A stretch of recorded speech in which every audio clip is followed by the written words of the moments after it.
And issue 3, Saint Barack. I was not raised in a particularly religious household. My father, who I didn't know, returned to Kenya when I was just 2. He was nominally a Muslim, since that's the village in which he had been born was a Muslim village. But by the time he was a young adult, he was an atheist.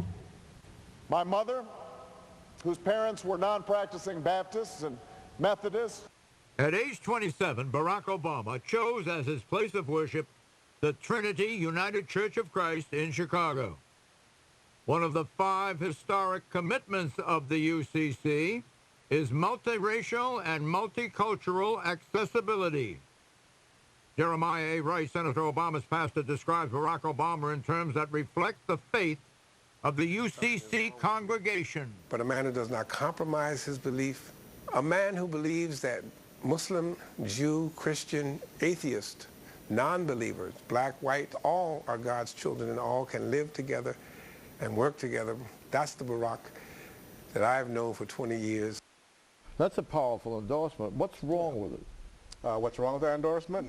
Nothing except the controversy that surrounds Jeremiah Wright and a part of people who don't really know him very well, especially those who don't know Chicago. Did Obama accept the endorsement? Well, he accepts, I mean, he has not denounced Jeremiah Wright. He has denounced controversial statements that Wright has made. Like what? That's the difference.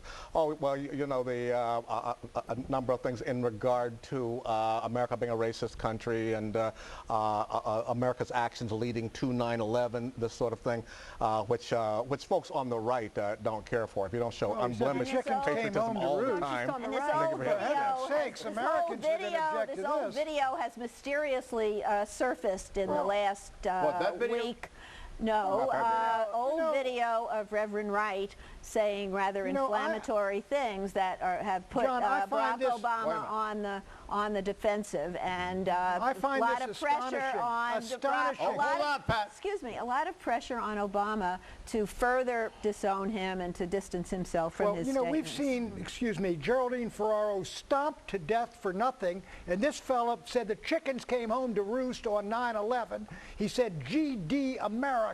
It was a rant of hate, and Obama has disassociated himself from the sentiments, but he's going to have to renounce and reject this fella, or he's not going to win this election. Well, this guy. I mean, how often do you have to renounce and reject? What were you doing to Geraldine Ferraro last week? Have you renounced and rejected the Catholic priests that have disappointed? Have you renounced and rejected the Catholic priests that have disappointed you over the years? You mean the ones involved in this gay stuff? You're dead right. Let me just say, first of all, a reality check here. Jeremiah Wright, John, you need to hear this too. Jeremiah Wright doesn't work on Barack Obama's campaign. You know, Geraldine Ferraro was a fundraiser for Hillary Clinton. There's a difference. He's been listening to it for 20 years, Clarence. 20 years and married him. Look, he can defend himself. I'm just saying, this is the first campaign I've seen where people are going after candidates' preachers.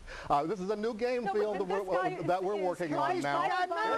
I'll let him defend himself. I'm just saying that we're getting into an area that's making people kind of tired of politics. I can see why. But his incendiary comments that the U.S. government was responsible for the HIV virus to wipe out the black population, okay, in addition to all of the 9/11 things. And Obama doesn't believe that. But Obama sat there for 20 years and listened to it without condemning it until now. There's a difference between listening and believing everything you hear from the podium. Obama, I've been a Reverend Wright's church, and I appreciate the fact that he makes people think. I don't agree with a lot of stuff he says either, but I appreciate hearing the way he combines some intellectual provocation with that old-time religion. We've got to get out. We've got to get out. Clarence, amen.